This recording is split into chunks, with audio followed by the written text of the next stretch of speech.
जानेंगे सर्वे रिसर्च क्या है और सर्वे करने के क्या-क्या तरीके हो सकते हैं, जिसमें इंटरव्यू मेथड, क्वेश्चनर सर्वे और टेलीफोन सर्वे के बारे में चर्चा करेंगे। सर्वे रिसर्च या सर्वेक्षण अनुसंधान, इसमें हम लोग जनरली जो लोगों का मत है, जो पब्लिक ओपिनियन है, पब्लिक का क्या विचार है किसी मुद्दे पर, किसी घटना पर, या उनकी क्या एटीट्यूड है, या समाज के जो मैटर है, उसके बारे में हम लोग स्टडी करते हैं और इसके लिए ही यह विधि अस्तित्व में आया। यूँ कहें कि इस विधि का उपयोग तथ्यों को एकत्र करने में, तथ्यों को प्राप्त करने में और अपने ज्ञान को बढ़ाने में, जानकारी हासिल करने के लिए करते हैं। कई बार ये जानकारी हमारे लिए उपयोगी होती है और उपयोगी नहीं भी हो सकती है। जैसे मान लीजिए कि हम लोग ये जानना चाहें कि साक्षरता दर भारत का क्या है, या फिर जो धार्मिक संबद्धता है या समूह विशेष के सदस्यों का आय स्तर किस तरह का है, या पंचायती राज जो है वो किस तरह से स्वास्थ्य संबंधी क्रियाओं में संलग्न है, या हमारा शिक्षा, स्वच्छता, ये सारे मुद्दे हैं, इस पे हम लोगों को जानकारी लेना है। तो इन सारी जानकारी प्राप्त करने के लिए हम लोग सर्वेक्षण विधि का उपयोग करते हैं। अब सर्वेक्षण विधि करने के लिए या लोगों से जानकारी प्राप्त करने के लिए तरीके बहुत सारे हो सकते हैं। किस समय और किस परिस्थिति में कौन सा तरीका अपनाया जाना चाहिए, वो उस परिस्थिति विशेष में हम लोग निश्चित करते हैं।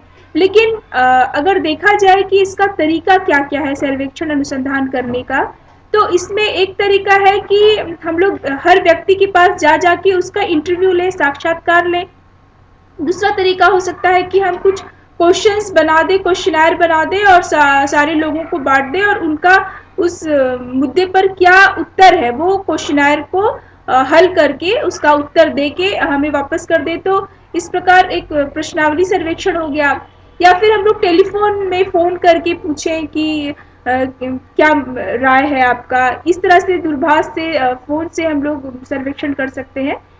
तो इसके अलावा नियंत्रित प्रेक्षण जो है वो भी आते हैं, जिसमें हम लोग ऑब्जर्वेशन करते हैं। अब इन सारी विधियों का हम लोग अलग-अलग से विस्तार से वर्णन करेंगे यहाँ पर। सबसे पहली विधि थी व्यक्तिगत साक्षात्कार की। इसको कहेंगे इंग्लिश में इंडिविजुअल इंटरव्यू। इसमें क्या होता है कि हम लोगों से सूचना प्राप्त करने के लिए उनके पास उनका इंटरव्यू लेकर तथ्यों को जानते हैं। जैसे कि एक चिकित्सक, एक डॉक्टर है, वो रोगी के बारे में अगर सूचना प्राप्त करता है, तो वो एक तरह से साक्षात्कार विधि के तहत आएगा। इसके अलावे और भी तरीके हो सकते हैं, जैसे कि मान लीजिए कि जो हाउसवाइफ है, उन लोगों से पूछें कि वो क्या प्रोडक्ट इस्तेमाल करती है, और इसी तरह घर-घर जाके हम लोग इस तरह पता करें कि कौन से ब्रांड का साबुन वो इस्तेमाल करना ज़्यादा पसंद करती हैं, या किस ब्रांड का वो तेल इस्तेमाल करना, नमक इस्तेमाल करना ज़्यादा पसंद करती हैं, जो उनको ज़्यादा पसंद है। तो इस तरह से हम लोग व्यक्तिगत साक्षात्कार विधि का उपयोग करेंगे। इसमें क्या होता है कि साक्षात्कार है क्या, अगर हम लोग कहें कि इसको परिभाषित करें, साक्षात्कार इंटरव्यू है क्या, तो इसमें जनरली ये देखा जाता है कि एक आमने-सामने की परिस्थिति होती है, जिसमें 2 या 2 से अधिक व्यक्ति आमने-सामने बैठते हैं, जिसमें एक व्यक्ति प्रायः, जिसे साक्षात्कारकर्ता कहेंगे, प्रश्न पूछता है और दूसरा व्यक्ति जिसे उत्तर देना होता है वो अपना उत्तर देता है। अब देखिए, आप लोगों का अगर एग्ज़ाम हुआ होगा तो आप लोग कई बार आप देखे होंगे कि वाइवा होता है, एक ओरल टेस्ट होता है। तो उसमें क्या होता है कि कई बार एक टीचर होती हैं और एक आप होते हैं, और आपसे जो पूछा जाता है आप उसका जवाब देते हैं। कई बार ऐसा भी होता है कि 3-4 टीचर होते हैं और आप अकेले उसका रिप्लाई करते हैं। कई बार ऐसा भी होता है कि एक ग्रुप है, वहाँ पे एक टीचर क्वेश्चन करे। तो ये साक्षात्कार के तरीके अलग-अलग हो सकते हैं। लेकिन हाँ, इसमें एक चीज़ जो सामान्यतः हर स्थिति में कॉमन होगी, वो ये है कि एक आमने-सामने की परिस्थिति होगी और कम से कम 2 व्यक्ति तो होंगे ही होंगे। एक वो जो साक्षात्कार ले रहा है और एक वो जो उत्तर दे रहा है। हालाँकि कई बार ऐसा भी होता है कि किसी व्यक्ति विशेष से हमें साक्षात्कार लेना है, लेकिन उस तक पहुंचना संभव नहीं है, चाहे वो व्यक्ति विशेष व्यस्त है या कुछ अन्य कारणों से। जैसे कि आप लोग टीवी में देखते हैं कि न्यूज़ एंकर किसी और को फ़ोन लगा के फिर उसका साक्षात्कार ले रहा है, क्योंकि वो किसी कारण से कोई सेलिब्रिटी या कोई नेता या कोई व्यक्ति विशेष समय नहीं दे पा रहा है, और फिर हम लोग फ़ोन से ही उसे इंटरव्यू ले लेते हैं। तो इस प्रकार आमने-सामने की परिस्थिति जो इसकी विशेषता उसके बावजूद कई बार यह आमने-सामने की नहीं होकर दूरभाष पर भी संपन्न हो जाती है। अगर साक्षात्कार विधि के प्रकारों को देखें तो यह मुख्यतः दो तरीके से हो सकती है। एक संरचित, जिसे स्ट्रक्चर्ड कहेंगे, और दूसरा मानकीकृत, जिसे स्टैंडर्डाइज्ड कहेंगे। अब ये दो प्रकार क्या है, क्या संरचित क्या है या मानकीकृत क्या है, इसके बारे में आइए जानते हैं। और असंरचित या अमानकीकृत इंटरव्यू भी एक प्रकार है। जो संरचित प्रकार के साक्षात्कार होंगे उसमें होता यह है कि साक्षात्कार के दौरान क्या प्रश्न पूछना है इसको पहले से ही नोट कर लिया जाता है कि ये सवाल पूछे जाएंगे। तो संरचना का मतलब ये कि जो पहले से ही एक फॉर्म में एक पहले से ही एक वो तैयार हो, आपका क्वेश्चनर तैयार हो, और उसके बाद हम उसका जवाब पूछेंगे। और इसमें इसको ये भी कहते हैं कि इस तरह के जो प्रश्न होते हैं उसमें उत्तर भी कई बार हाँ या ना निश्चित रहते हैं। तो इस तरह से वो खुलापन जो उत्तर देने में हम लोग जो सब्जेक्टिव आंसर लिखते हैं किस तरह से, तो हम लोगों को बहुत सारा ये रहता है कि हम लोग कितनी सारी बातें उसमें लिख सकते हैं या बोल सकते हैं। लेकिन जब संरचित होगा तो हमें एक प्रश्न पूछा जाएगा और हमें बताना या तो हाँ या तो ना। इसके अलावा इस तरह के जो साक्षात्कार होंगे उसमें प्रश्नों का जो क्रम होता है या शब्दावली होता है उसमें भी परिवर्तन करने की स्वतंत्रता नहीं होती है। इस तरह से जो संरचित साक्षात्कार होते हैं उसके प्रश्न को अमुक्त प्रश्न भी कहते हैं, क्योंकि इसमें क्या है कि प्रश्न फिक्स है, उसका बड़े फॉर्मेशन भी फिक्स है, पहले से है। कई बार उसके उत्तर को भी हाँ ना में से किसी एक में देना होता है तो वो भी फिक्स। तो इसलिए जो इंटरव्यू दे रहा है उसे वो स्वतंत्रता नहीं होती है, वह मुक्त नहीं होता है, इसीलिए वह अमुक्त प्रश्न भी कहलाते हैं। इसके अलावा है असंरचित साक्षात्कार। असंरचित साक्षात्कार में जैसा कि इसके शब्द से ही पता चल रहा है कि इसकी कोई संरचना नहीं होती है, बिल्कुल यह संरचित साक्षात्कार के उल्टे होता है, जिसमें क्या होता है कि साक्षात्कारकर्ता कोई पहले से निश्चित नहीं होता है कि उसे क्या प्रश्न पूछना है। वो जो मन वो प्रश्न पूछता है और कई बार प्रश्न से प्रश्न निकलते जाता है और उसका साक्षात्कार होता है। और इसके लिए उत्तर देने वाले के लिए भी स्वतंत्रता होती है कि वो उसके अकॉर्डिंग उत्तर दे, और इसलिए इस तरह के जो प्रश्न होते हैं उसको मुक्त प्रश्न भी कहते हैं। अभी यहाँ एक उदाहरण दिया हुआ है इस किताब में कि जैसे जो रिसर्चर है वो ये पूछे किसी व्यक्ति से कि आपकी खुशी का, आपकी प्रसन्नता का स्तर क्या है, तो जो प्रतिक्रिया दाता है, जो उत्तर दाता है, वो उसका उत्तर अपने तरीके से जैसा चाहे वैसा दे सकता है, क्योंकि वह उसके लिए मुक्त है, स्वतंत्र है। तो इस प्रकार यह असंरचित साक्षात्कार का बहुत ही अच्छा उदाहरण दिया हुआ है। कोई भी जो इंटरव्यू होता है, साक्षात्कार होता है, उसमें जो पार्टिसिपेंट होते हैं, प्रतिभागी, उसकी दशा क्या क्या हो सकती है यहाँ पे हम लोग देखेंगे। पहला है व्यक्ति से व्यक्ति। इस दशा में एक साक्षात्कारकर्ता किसी एक व्यक्ति का साक्षात्कार करता है, यानी कि साक्षात्कारकर्ता अनुसंधानकर्ता एक होगा और व्यक्ति भी एक होगा जिससे उत्तर लिया जा रहा है, दोनों एक होंगे। इसके बाद दूसरा है व्यक्ति से समूह। इस दशा में क्या होगा कि जो इंटरव्यूअर है वो एक अकेला है, लेकिन वो एक समूह का साक्षात्कार लेता है। उसमें एक ग्रुप में, जैसे मान लीजिए कि एक क्लासरूम है, वहां पे टीचर गई और साक्षात्कार पूरे समूह का ले प्रश्न पूछकर, तो वो क्या हुआ कि एक व्यक्ति से समूह साक्षात्कार का उदाहरण हुआ। दूसरा है समूह से व्यक्ति। इसमें क्या होता है, ये जनरली जब हम लोग किसी जॉब के इंटरव्यू के लिए जाते हैं तो उसमें अक्सर ऐसा होता है कि जिस तरह से रोल नंबर आते जाता है, बच्चा अंदर क्लासरूम में केबिन में जाता है और वहाँ पे 3-4 टीचर बैठे रहते हैं। तो इसमें क्या हुआ कि एक समूह है, जिसमें 2 से अधिक सदस्य होंगे और वो इंटरव्यू लेंगे किसी एक व्यक्ति का। इसके अलावा समूह से समूह है। इसमें क्या होगा कि मान लीजिए कि 2 ग्रुप है या 2 डिस्कशन ग्रुप बना दिया जाए और हम लोग डिस्कशन करते हैं। जनरली क्लासरूम में भी ऐसा टीचर कर देती है कि कुछ रोल नंबर का एक ग्रुप बना देंगी, कुछ रोल नंबर का एक ग्रुप, और उन लोगों में जो प्रश्न एक दूसरे से पूछते हैं वो भी इसका एग्जाम्पल है। और इसके अलावा आप यूँ समझे कि मान लीजिए कि क्लासरूम में कुछ टीचर्स का ग्रुप आता है और वो किसी चीज़ के बारे में वो बताना चाहती हैं, या कोई रिसर्चर आता है, तो वो भी समूह से समूह साक्षात्कार का उदाहरण होगा।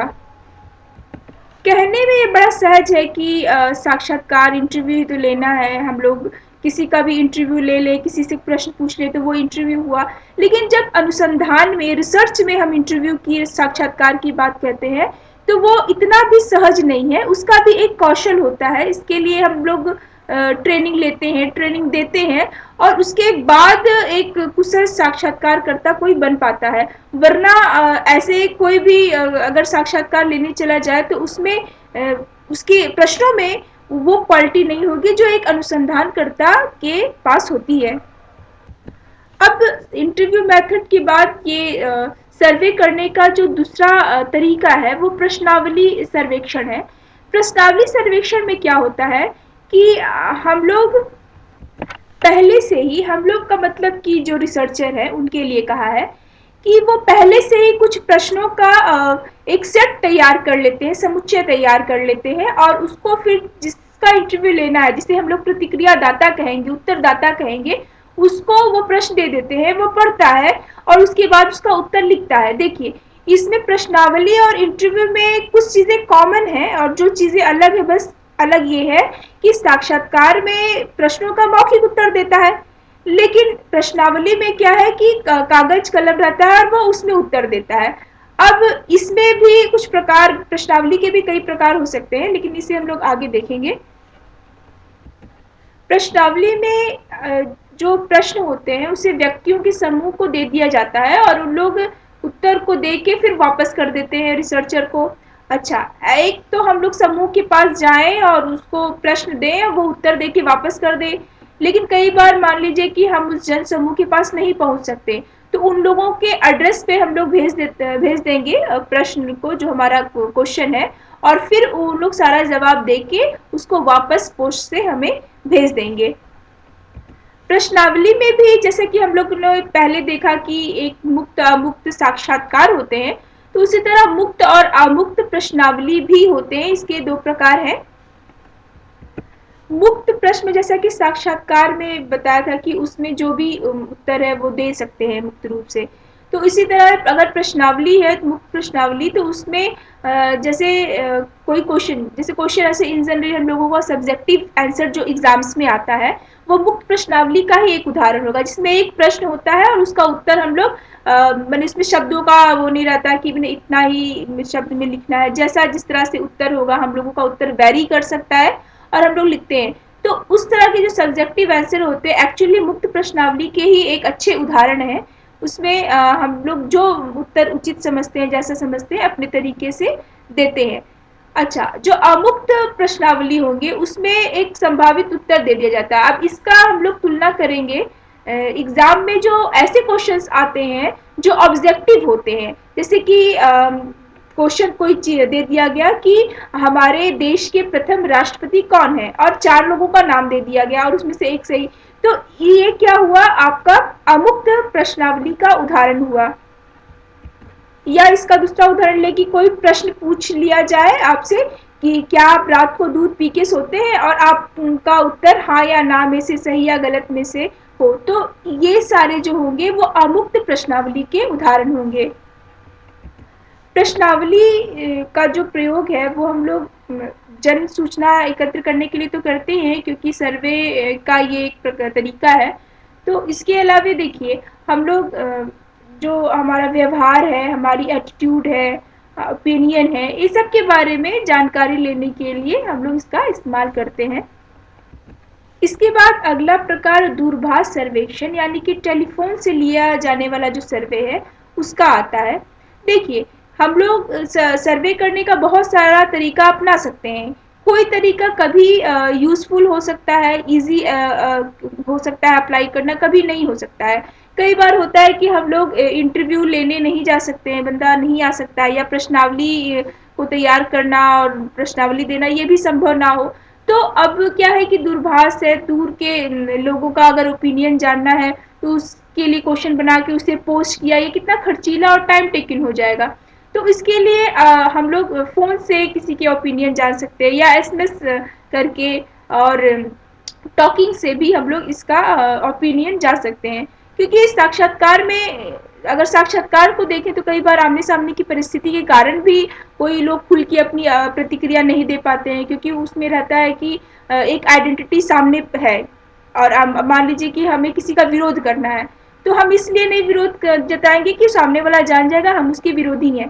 तो साक्षात्कार में आमने-सामने की परिस्थिति होने के कारण हिचकिचाहट की भावना भी ज़्यादा होती है प्रतिक्रियादाताओं में। तो इसलिए दूरभाष जिसमें कि आमने-सामने की परिस्थिति नहीं होती है, उसमें हम लोग कई बार खुल के ज़्यादा अच्छा बोल सकते हैं। तो सर्वेक्षण करने का, लोगों को ओपिनियन जानने का, ये भी एक बहुत अच्छा तरीका है जिसे आजकल हम लोग अप्लाई करते हैं। इसके बाद एक और तरीका है प्रेक्षण विधि, जिसमें हम लोग कोई चीज़ को देखते हैं, किसी के व्यवहार को, किसी की प्रतिक्रिया को देख के और उसका अवलोकन करते हैं और उससे लोगों के बारे में जानते हैं। इसके बारे में हम लोग पिछले वीडियो में भी चर्चा किए हैं, तो इसमें विशेष बताने के लिए कुछ नहीं है। जैसा कि प्रेक्षण, आप मीनिंग, शब्द मीनिंग ही इसका बता रहा है कि इसमें देखकर कोई चीज़ों के बारे में हम लोग पता करते हैं। तो इस प्रकार से हम लोगों ने सर्वे मेथड के इन सारे प्रकारों को देखा, और उम्मीद है कि आप लोगों को ये सारी चीज़ें समझ में आई होंगी।